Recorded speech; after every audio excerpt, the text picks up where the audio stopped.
The Centresteer Podcast, a Land Rover podcast by Land Rover owners.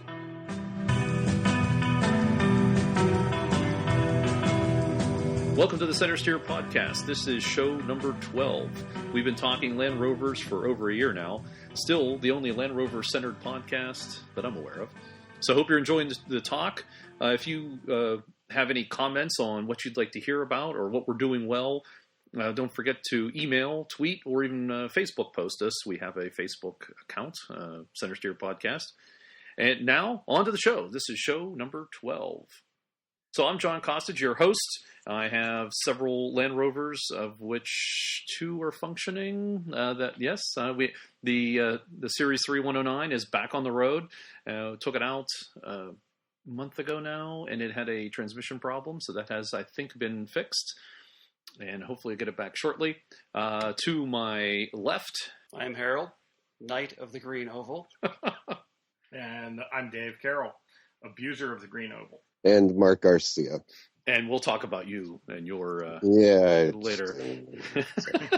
Mangler of the Green Oval. Mangler of the Green Oval. Yeah. So first up is vehicle dependability declines significantly in J.D. Power study. So in the United States, there's the J.D. Power vehicle dependability study, and they say for the first time since 1998, overall vehicle dependability has declined. Now, this is for all makes and models. This is not Land Rover specific. They say it is a result of problems with engines, transmissions. However, Land Rovers have scored much better. They are improved. So Land Rover was the most improved brand. They had 41 fewer problems than last year. So it ranks 29th on the overall list. Jaguar improved was the second best improver with 32 fewer problems than last year, ranking at 13th. Following that was Cadillac with 21 fewer problems and a third place ranking. So I didn't see sales for last month. I know we typically talk about them, but I think things are still good. But this is a good, I think a good thing for Land Rover and Jaguar that their dependability certainly has increased while everyone else is decreasing, even if they don't sell as many vehicles. Well, this will help them to improve the sales numbers. I think engine technology and transmission technology has changed enough over the last few years with the introductions of things like the continuously variable transmissions and direct injection and things like that. Well, it's also caused problems too, apparently, because they're more complex and they're testing these fuel efficient features. And added complexity come the likelihood of additional problems. Yeah, so it's good to see Land Rover on the right end of this after so many years of being known for being on the wrong end. Yeah, that's true. And having to change the name of the disco to LR in the United States. It's not that we're so much better; we just suck a lot less. I'll take it however I can get it. Exactly. Yeah, I had there was a post recently on Reddit of all things that somebody directed me to. They were looking to buy a Land Rover, and they're like, "Should I buy one? I want to buy all this other stuff." And I was like, "Dude, it's a lifestyle. If that's what you want to do, you're all in, or." If you're worried about reliability and you're worried about all that other stuff, just go buy something else. It was kind of my short version of that. I was recently contacted through our local club's Facebook page by somebody in West Virginia that needed help. I went through the whole spiel of, you may want to think twice before you spend all the money to fix it. Yeah, And she was insistent that it was a great truck, other than a blown head gasket. So if she could find someone to do it, she was going to have it fixed. Have it done. Yeah. Well, Land Rover owners are not always known for their logical decision making. Her biggest problem that she was running into was she couldn't find anybody that was willing to let the truck sit long enough to get the heads milled. I directed her to, I want to say, Will Tillery or Randy Williams, because I think they both offer kits. They do the hot exchange. Yeah. That's a nice way to do it. So I told her as long as she could find a shop and those guys had the kits, she ought to be able to get it in and out, and they wouldn't have to worry about doing that kind of thing. Well, speaking of engines, Jag and Land Rover are coming out with a new petrol and diesel range called, I hope I'm saying this correctly, Ingenium, Ingenium. They'll be built near Wolverhampton. There's a range, various things are going to be taking place. Specifically for us, a version of this Ingenium four-pot engine will also find its way into an upcoming hybrid version of the Range Rover Sport. So is a four-pot, is that That's just slang for four-cylinder. Four-cylinder? That's a British thing? Yeah. Okay. Well, I don't know if it's British or not. It's just another form of slang. I've never heard that here in the United States. I never heard four-pot. But I've heard four-banger. Yeah, same idea. Okay. All right. That makes sense. So, but anyways, so it's going to go into the, so new engines coming. Hopefully this doesn't decrease reliability, dependability. Well, I think in the short term there might be some teething issues, but long term it's not a bad thing to update your platform every now and then. And also go into various Jaguars too. So, which is, and that was a lesson that I think Land Rover at least learned the hard way. So keep it current. Yeah. At the Geneva Motor Show this past month, I think it was in earlier March, or maybe it was in February. I think it was early March. Land Rover announced that Discovery will become a family of vehicles from 2015. There was no other information about it. There was a video that they had posted, but it didn't reveal any information more than that it was going to become a family of vehicles. So speculation, of course, begins. Does this mean we've heard previously that the Freelander might become part of that family? Could it be renamed? Who knows? Hard to say. I think they're expanding the Discovery line, much like they've expanded the Range Rover line to include several submodels. Yeah. It'll be interesting to see where they go with this. I mean, I think you have to anticipate that you're going to see parts of that model line in areas that it is today, the family grocery getter and, hopefully off-roader. But I wonder if we're not going to start to see them foray into more commercial vehicles. What do you mean commercial? You mean a more stripped out version that they could be used? No, they did that in Europe with both the Freelander and the first generation Discovery. They had like panel trucks basically. Yeah, but as they expand the Discovery model line, I'd like to hope that they would bring some of those to this side of the pond. It's a tough sell. It's not a big market segment, so it's difficult. It depends if it's modular enough to where you could certify it based on the regular platform and just offer it as basically a trim package, then they could probably get away with it. Well, plus Land Rover here is seen more as a luxury model than it is a commercial or utilitarian model, which I think it's viewed that way more in Europe, or even probably in other parts of the world too. Well, again, I think that part of that is the cost of certifying for the U.S. market. It sort of by necessity, pushes everything mid to up range. It's harder to do an entry level and make money. Oh, I mean, I'd love to see them do it, but sure. I think it's an underserved segment because everything's going upscale these days. I'd love to see a very utilitarian Land Rover. I just don't know if it's going to happen. Well, I don't see it, especially in our market. Just if no other reason than we have pickup trucks. Yeah, and that's something not big elsewhere, where here they can, you can get a modular pickup truck that'll do just about anything cheap. Well, it's a good point because you've seen the Japanese have tried to get into the truck market and they've not succeeded all that well. The Honda, what was a Honda truck? Is the not Ridgeline. Well. The Ridgeline, it's sold, but it's not doing as well. And the Tacoma sells, but again, it's not doing as well. It hasn't broken in nearly the numbers that the Ford F-150 or even the Dodges or the Chevys are. Well, in particular, there's also quite a proliferation of pickup trucks with a back seat in it, which is really where Land Rover could compete with, like the extended cab. Well, yeah, you get extended cabs or crew cabs. There's a lot more options. It used to be you had to get a pretty big full-size truck to get that, but now that's available in smaller trucks too. Although they're very pricey. Well, they are. See the cost of some of those pickup trucks you're talking $40,000-$50,000, which now you're talking disco range. Yeah. Especially going with a good engine. It's going to cost you some money. Yep, and 4-wheel drive, and you want all the fun stuff on it, and right. Yeah, so it's, I don't know, that interesting. I guess I've kind of talked myself around from not going to happen to maybe there's a chance. I don't know. I don't know if they can get the diesel into the country, which I think has got to be happening. I filled up the Jetta today, and diesel was just easy.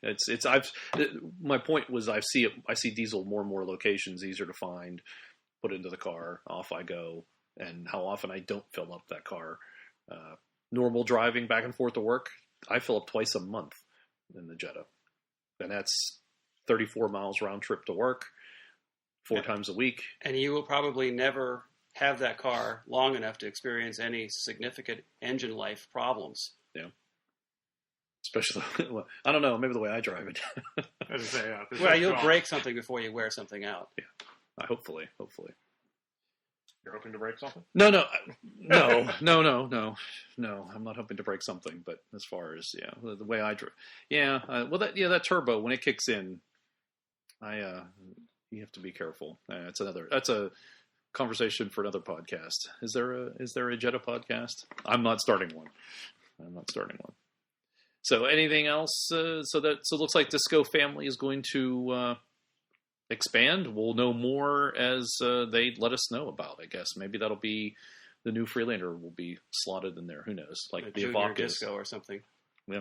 So so if that's the case, they could start the common platform with the Evoque at that point, and the fancy one would be a Range Rover, and the plain one would be the Disco. Disco Junior or Freelander or whatever you want to call it. So right now we have the Land Rover, Range Rover, Evoque.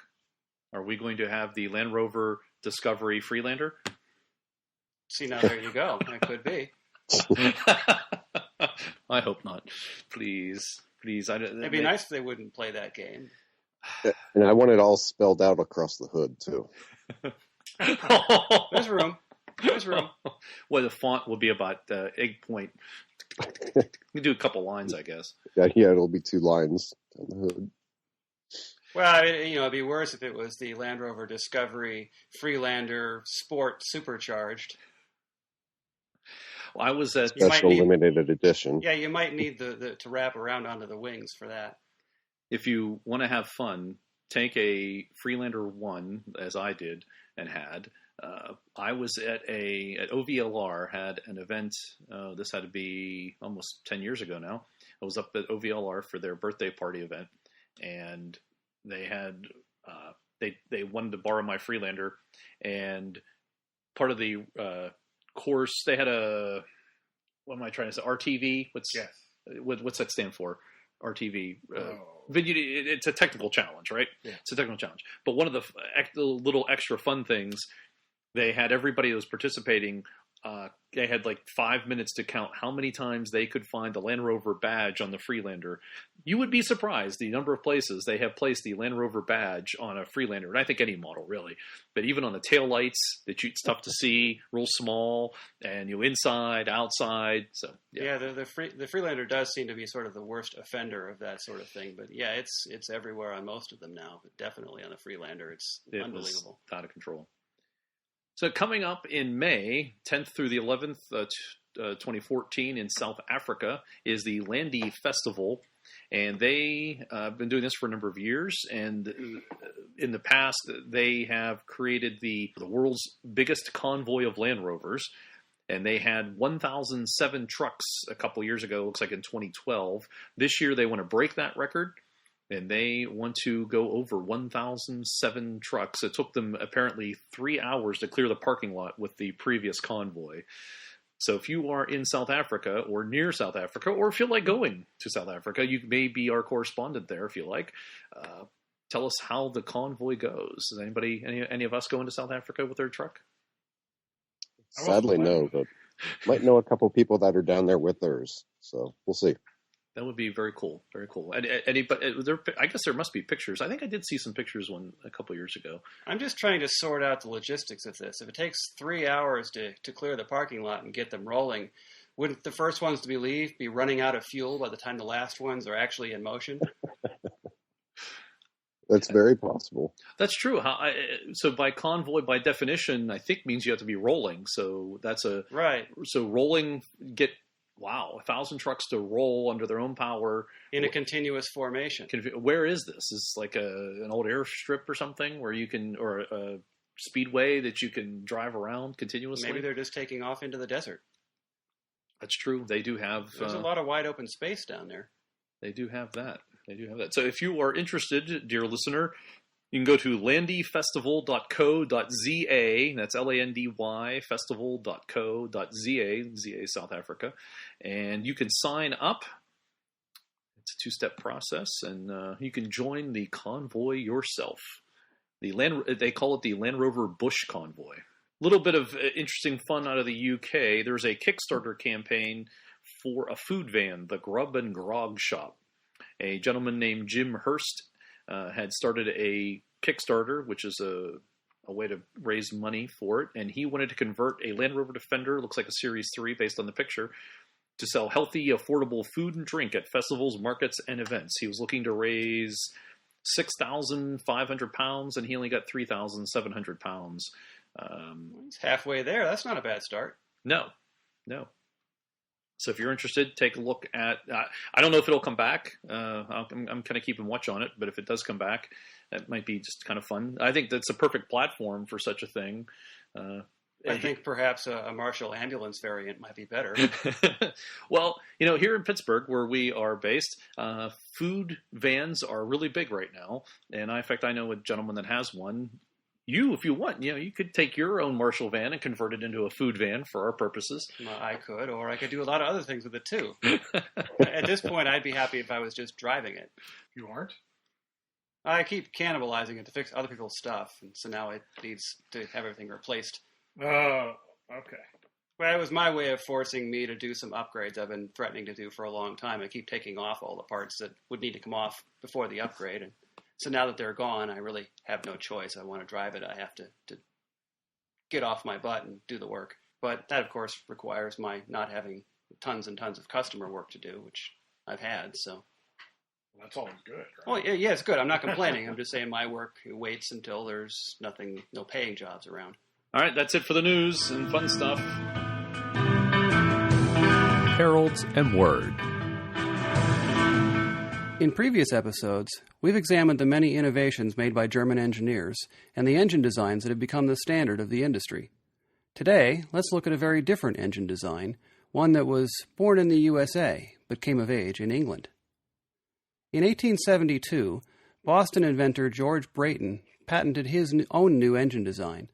Unlike other designs of the era, BRAYTON's engine had two separate cylinders, each performing distinctly different functions. Air was compressed by the piston in the first cylinder and stored in a reservoir. Fuel was then added to this stored air before it was ignited and allowed to pass into the second cylinder, where it expanded and acted upon its piston. This design allowed the combustion process to occur at nearly constant pressure, which greatly reduced the risk of explosion and allowed the engine to operate very smoothly. It also means that ignition could be accomplished with a simple pilot flame, and no electric spark or complicated ignition timing system was necessary. BRAYTON called his engine the Ready Motor and displayed it to the public at the 1876 World's Fair in Philadelphia. This was the first engine to be capable of running on not only gaseous fuels, but also liquid fuels such as kerosene and light oil. It was a commercial success and was soon being produced under license by several companies. Not far away, in Rochester, New York, George Selden was busy with his own ideas. He was inspired by Brayton's Ready Motor, but he wanted to make it smaller and lighter so it could be portable and perhaps propel a vehicle. Selden had a working prototype by 1878, and in 1879 he filed for a patent. Included in the application was a claim for its use in a four-wheeled automobile. It is interesting to note that while this predates the Benz patent Motorwagen by 7 years, the patent was primarily for the engine, and a working vehicle prototype had never been built. Also, due to numerous delays in the legal process, the patent was not granted until 1895. Given these facts, it is Carl Benz, not Selden, who deserves the credit for inventing the world's first car. Once his patent was granted, Selden effectively had control over anyone who wanted to build cars in the United States, at least until his organization attempted to control Henry Ford. In a very costly legal battle lasting 8 years, Ford ultimately prevailed based on the argument that the engines used in his cars were derived from the Otto cycle design and not the Brayton cycle as in Selden's patent. And with that, Selden's patent was dead, as was perhaps the Brayton cycle, at least for a few years. In the late 1920s, a young RAF engineer named Frank Whittle combined the principles of the Brayton cycle with existing designs for gas turbines, resulting in the first turbojet. Whittle was granted a patent in 1930, but the British military didn't feel there was much future in jet propulsion, so they chose not to develop Whittle's designs. They did, however, allow him to continue his work independently, as long as he didn't spend more than 6 hours per week at it. Whittle was eventually able to find some partners and piece together enough financing to build a working prototype. Soon thereafter, the Air Ministry recognized the value of Whittle's work and ordered a flyable version. Whittle's company still had no production facilities, so in 1940, the government asked the Rover Company to help develop Whittle's prototypes into mass production. This arrangement didn't last long, however, as Whittle didn't appreciate Rover making changes to his designs without his approval. Rolls-Royce expressed interest in the project, and in 1942, Rover handed over the jet engine project to Rolls, in exchange for the contract to build Meteor tank engines. And just like that, Rover was out of the jet business, for the time being. After the war was over, Rover was looking for new ways to revive and grow the company. The most famous of these was the Land Rover, which was originally intended as a temporary or stopgap program. In exploring the direction of future car designs, Rover drew inspiration from Frank Whittle's engines, and in 1950, Rover unveiled the Jet 1, a two-seat sports car powered by a gas turbine. It never did make it to production, but nonetheless it was the first time anyone had ever succeeded in powering a car with a turbine engine. A few years later, Rover teamed up with Formula One team BRM to produce the first turbine-powered racing car. Performance was good, but reliability and fuel consumption were an issue, and by 1965, the experiment was over. Several other companies have toyed with turbines, and most all arrived at the same conclusions. Their superiority at high altitude was irrelevant on the road, and their slow throttle response and horrible fuel consumption at idle and light load make them unsuitable for normal driving. However, in recent years, there has been a renewed interest in turbine engines. A small turbine running at constant speed and load can be quite efficient. New designs of hybrid vehicles can use small micro-turbines to recharge batteries and extend driving range. An early example of this was a hybrid variant of the General Motors EV1 in the late 1990s. Another interesting example of this design is the Jaguar CX-75 supercar unveiled at the 2010 Paris Motor Show. It was capable of speeds in excess of 200 miles per hour and a range of up to 560 miles. Not too long ago, a certain Swedish car maker used the advertising slogan, "Born from Jets." Perhaps the Rover Company should have tried the slogan, "Jets were born from us." A fun thought, but it probably wouldn't have helped. Both these companies, as we knew them, are dead today. But alive and well is the jet engine, based on the engineering principle known as the BRAYTON cycle.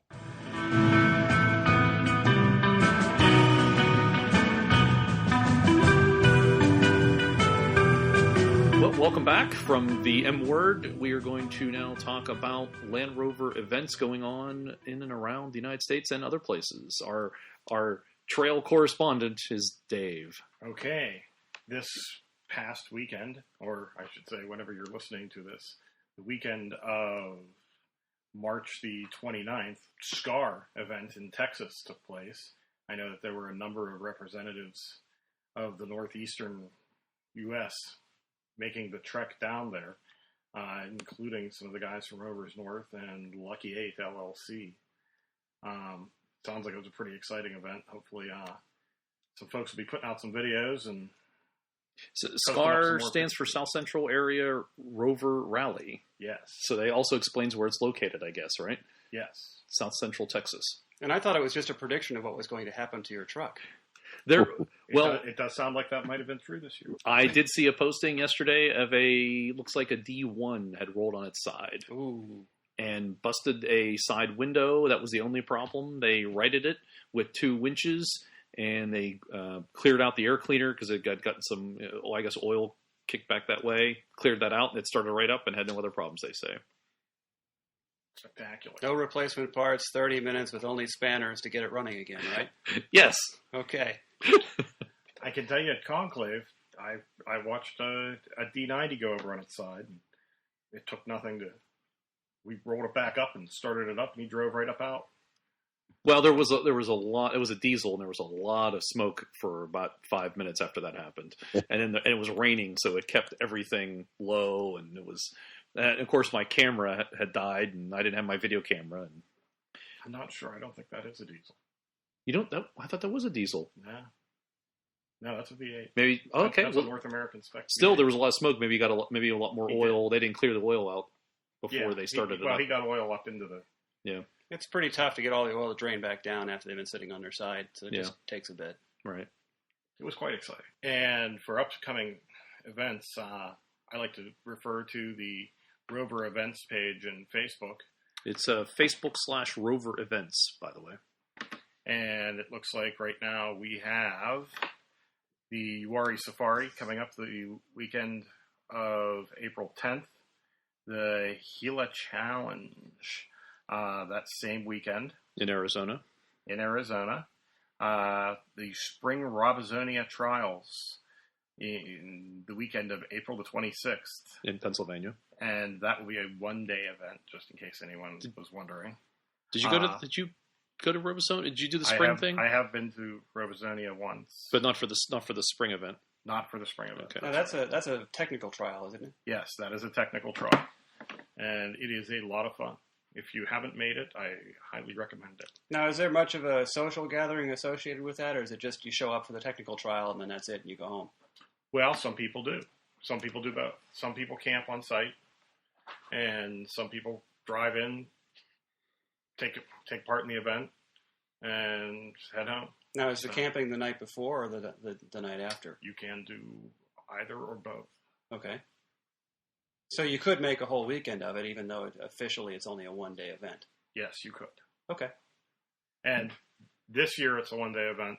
I know that they frequently in the past have broken it up into beginners running on Saturday and the more advanced course being on Sunday. I know that they have stated that this year's event, because it will be a one-day event, there are bypasses available on all stages. So, And finally, just looking out a little bit further, we do have the Wilds coming up in June, where I understand Bill Burke will be in attendance. That is the weekend of July 19th through the 22nd. 19th. I'm sorry, June. Yes, June 19th through the 22nd. Traditionally it's on Father's Day in the U.S., but I guess they moved it this year, huh? Yeah, they did. They did make that change this year for a couple of reasons that we won't go into here. Yeah, that's well.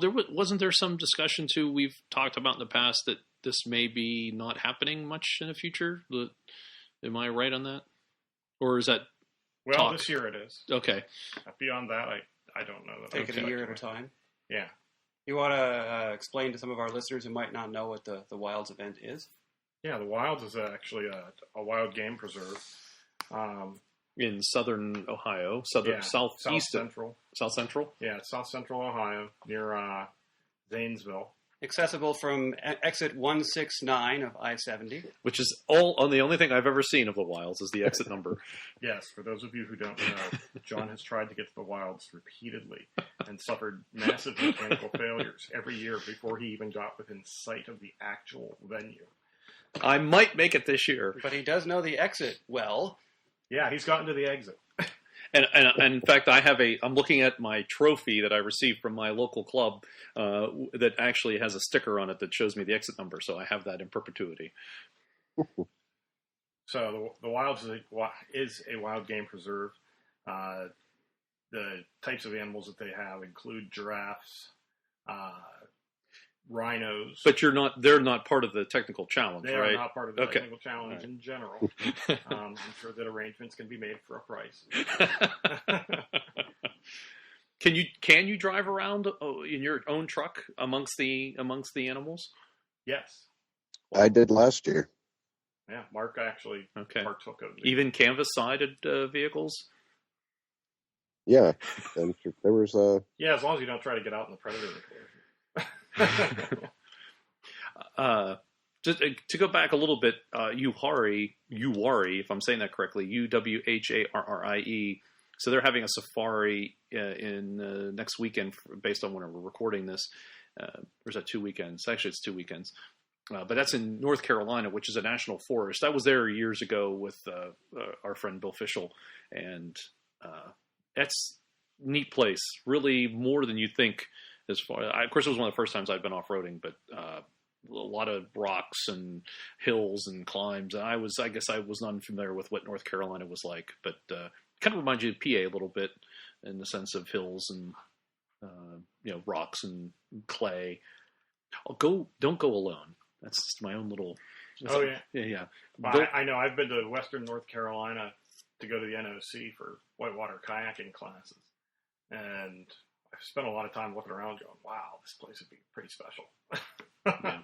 If you get a chance to go to the UARI event, I think you can go on your own too. It's not since it's a national forest. I think you can go anytime you can go by yourself, but this apparently is a sanctioned event. You can go to. Speaking of the trail, something I'm researching now and planning on, and this is not specifically Land Rover related, but I like to drink tea. I'm not a coffee guy, and when I go on the trail or anywhere, camping, even around the house, I drink a lot of tea. So I have come up with a new idea, and I think this is new for the United States, but I like to put milk in my tea, whether you like it or not, I don't care. I also put sugar in it, but not a lot of sugar, just a little bit. But there's something called ultra high temperature milk, and I don't think you don't have to keep it chilled to keep it fresh. You need to chill it once you've broken the seal and opened Do it. you? Okay. But otherwise, it has a shelf life of several months just sitting on your shelf. But once you open it up, then you have to chill it. Once you open it up, you have to keep it cold because then you've exposed it to air and bacteria. Gotcha. The technology is that it's been processed and pasteurized and sterilized at a very high temperature before it's been packaged in a sterile environment. So inside the package is rid of all bacteria and everything. Perfectly sterile and clean. Right. So it's safe to leave it on your shelf for sometimes months at a time. But yeah, again, once you break the seal, you've let air in. It's just like regular milk at that point. You have to keep it cold or you have to drink it quick. Good. That'd be perfect for the trail then. That's what I want to try when I go, and also when I go camping, just because it'll be easier to maintain than cold milk. So Cold milk is a struggle. it is. It is, especially if that's what you. I don't know. I like it that way. That's just me. Unlike the coffee people. Well, I do like my coffee, and I do like lattes, so I always try to have some sort of cold milk on hand for me. I'm not sure if this over pasteurized milk would work for me or not. Yeah, it might be. Know till you try. Yeah, it might be a good substitute. I'll have to look into that. Yeah, that's what I want to do. Next trail outing, I think I'm going to have a little coffee surprise for everybody. Land Rover has their own line of coffee. So I'm going to get a couple bags of that and see what that's all about. Is this beans or is it processed? What do you do with? I don't even know what you do with coffee. They have beans. They have. You can get it ground different ways as well. And they have. I want to say they had 4 or 5 different selections. So what, like 90 weight, differential, electrical, Lucas brand. Yeah. Generally, yeah. Well, you also like to make espresso on the trail. We've been there many times for that, where you break out your special espresso on the trail devices. With Pope Heel Pocket Barista, as I call it. This is true, and that's what I had planned on getting. They have a line of espresso beans that I was going to give a shot. Are they oval-shaped and green? I hope not. That would not taste very good. Well, those would be new, fresh out of the box, right? Or Correct. Fresh off the plant. Or really old. Yeah. Well, maybe you just need to have them on your manifold for half of the drive, and then you retrieve them, and they're roasted and ready to go. Oh, kind of like putting fish on the engine, so you can have nice fresh. Something like that. I have an entire cookbook called Manifold Destiny. I think Top Gear's done that, didn't they? Didn't they cook on the manifold, or am I thinking of some other show? No, they've done that. Have they? I thought so. I've seen that done a couple times. Cooking on the manifold. Yeah. A couple movies. Those are things to look forward to. We'll do some testing and get back to you on how we do coffee and tea on the trail and camping, I guess, related. But we're going to turn to the focus of today's podcast, to our fellow panelist and contributor, Mark, who has had a recent problem with his Discovery, and he, in the interest of communal discussion and support, and we're going to have deep. It is. we went to he's almost like not an intervention, but just a group discussion of support and love. We want you to talk about your recent problem with your discovery, and then we will get to the mocking. Well, I was going to say the mocking is going to come up a lot faster than the support and love, I think. I think we passed the support and love stage. Yeah, well, we're using euphemisms here, mind you. So Mark, recently, I'll get you started, Mark. Sure. Mark recently was traveling to work, I believe, in the morning, and we got a post on Facebook, and it was an unpleasant one where you had impacted the front of your Discovery, and so tell us why, how, and take it from there. Well, yeah, it was my morning commute, and my Discovery has been my daily driver now for over a year. Just Good. because I enjoy driving it. Nothing wrong with that. Well, it's not necessarily my most sensible choice. I do have options. Yeah, that BMW is a sensible choice. No one ever buys a Land Rover for the sensibility of it all. At any rate, it was one of those extremely sunny, abnormal Pittsburgh mornings. I crested over a hill, and basically my windshield just got blinded out. And I smashed a parked car at about somewhere under 20 miles an hour. But I'm pretty certain I've totaled both vehicles from that. What did you hit? Do you know what car? It was a Ford Escape. I would not recommend buying one. Interesting. So you hit the back end of the Escape, and I think the front right side of your Disco. Correct. It was probably 4 to 6 inch lap between the vehicles where they actually met. And the Escape was crushed. The entire rear window blew out. The bumper was bashed in. And the rear quarter was pushed all the way up to the gas tank. It just collapsed. Well, they're supposed to. That's a crumple zone, right? Right. And it hit directly in my crumple zone. So it directly above my bumper and behind the headlight, and it accordioned all of that back. So how much damage was done to your vehicle? The adjuster was quoting, I believe the last number he said was he was approaching 7,000, and that was without opening the hood. So what are you going to do? Well, after I talked to him for a while, I got them to give me a very nice price for my claim, which was upwards of triple what I originally paid for the Rover. And they let me buy it back for next to nothing. So the idea is I'm going to buy a new Rover and transfer over the bits from the current totaled one. When you say new Rover, you mean you're going to find a used suitable Discovery of the same model? Correct. Okay. I'm looking at an 04 that I've got my eye set on, so see how that turns out. So not necessarily a new Rover, but just another Rover. I had to talk myself out of buying a newer one. I set myself on 04 was the last year I was going to buy because it made the most sense, and I would still beat it up on the trail and not cry. Well, you already understand this platform, and you've gone through that learning curve, and you have all the parts, so why would you invest in a different platform where you wouldn't be able to translate that? Exactly. So, are you sure you're not interested in a 2001 Discovery? I'm positive. Okay, just checking. I really like the 04, though. I understand. It had all of the little goodies I kind of wanted to try out on mine and never did. Well, it is the last of the Plus Disco heightened 2s. potential for slipped liners. True.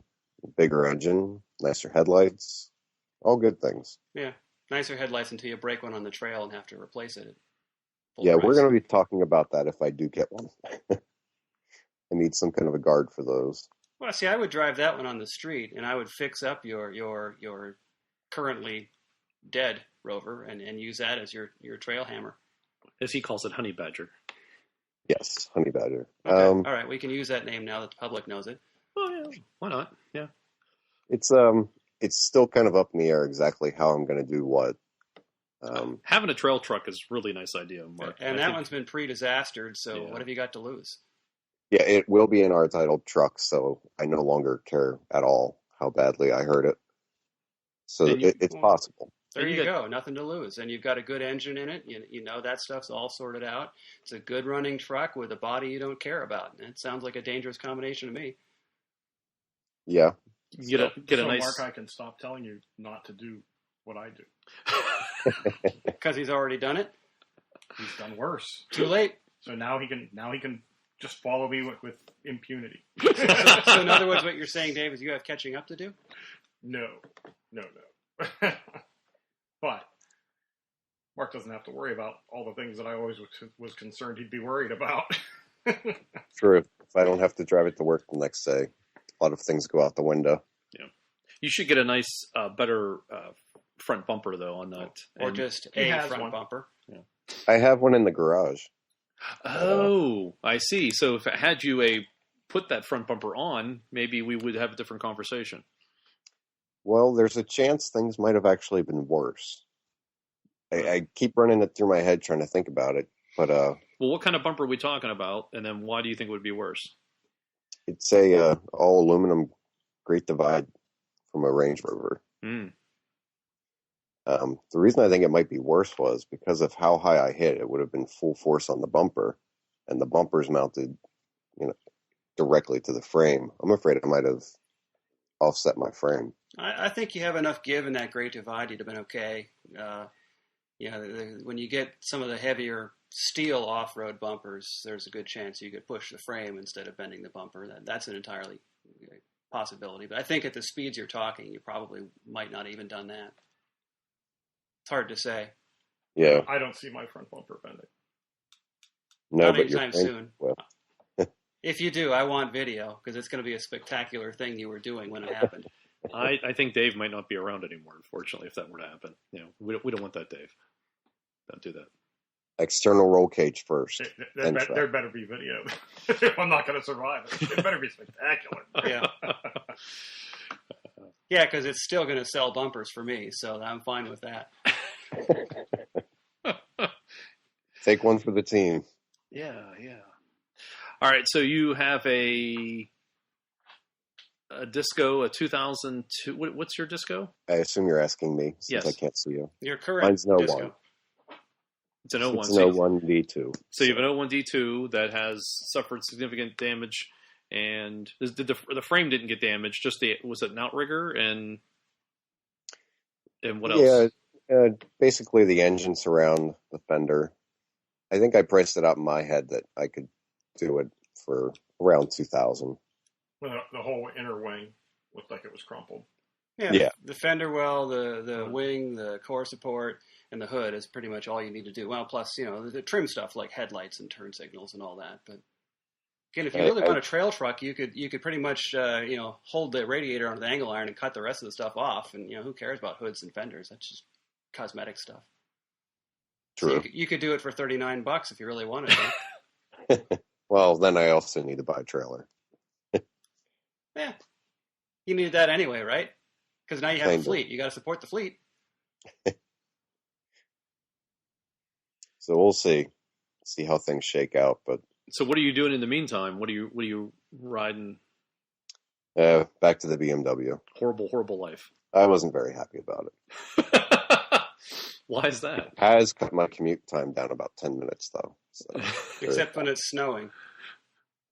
Yeah, it's not a fan of the snow, which somehow we still had today. Yeah, fortunately you weren't going anywhere at the hour it was coming down. True. I was passed out drunk. You weren't capable of going anywhere at the hour it was coming down. I would like to tell our listeners that when Mark Mark didn't join us today in studio, such as it is. He's like, "Oh, I'm on Skype." We're like, "Well, you don't sound too good. Are you sick?" He goes, "No, I'm hungover." So he was at a wedding yesterday. And... At 3:00 in the afternoon, he's still hungover from a wedding the night before. That's a good wedding. Well, yeah, it was a good wedding. Or at least a good reception after. We mostly left the reception of our own volition. We were kind of urged out by one of the bartenders. Wow. Yeah, well, it wasn't. One particular person got us in trouble, but yeah, it was a good time. Was his name Mark? No, I was well behaved. Okay, good. That's good. Happy drunk.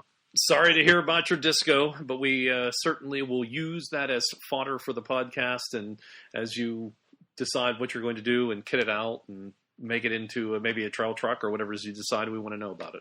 Yeah, I really don't think it's going to be a big deal to fix it if all you're after is function. Yeah, it's kind of the fact that it's salvage titled now irks me, so it's not going to be daily driver. I'm no longer ever considering selling it, so whatever I do to it's going to be extreme. You know, you're not going to sell it. Extreme You probably trail truck or RV or something. You probably never were going to sell it, and if you do, it's probably going to be in the Land Rover community, and they don't care about that stuff either. They care about how it ran at the last outing, and that's irrespective of what's stamped on the title. That's true. Yeah. Well, I'm still not selling it. I would part if I sold the engine. If I found someone to pay a price worthy of selling that engine, then I would part it out. But I don't see that happening. Well, that engine's worth more than the whole truck, so you got the right into the deal now. Well, that's the new engine you put in, right? Right. Yeah, Correct. That engine's worth more than the whole truck several times over. Yeah. Well, we look forward to your continued updates, and sorry about your bad news. But Yes, glad no one got hurt. Well, that ends the 12th edition of the Centresteer podcast, our 1-year anniversary. I want to thank one of our regular panelists who could not be here today for a work commitment. That's Morgan. He's instrumental in us getting started and also continuing for this year that we've been going on. And so thanks, Morgan. That brings to close the podcast. We'll talk to you next month. Thank you. Thank you. Thanks, everybody. See ya.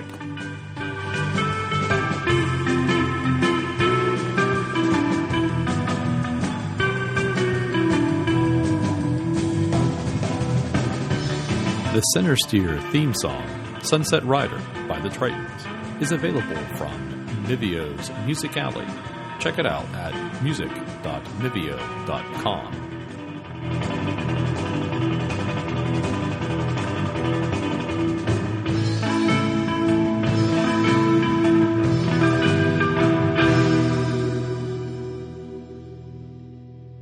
Morgan couldn't join us. He was instrumental in doing the 1-year thing, and getting it started. So another year from now, he's allowed to come back?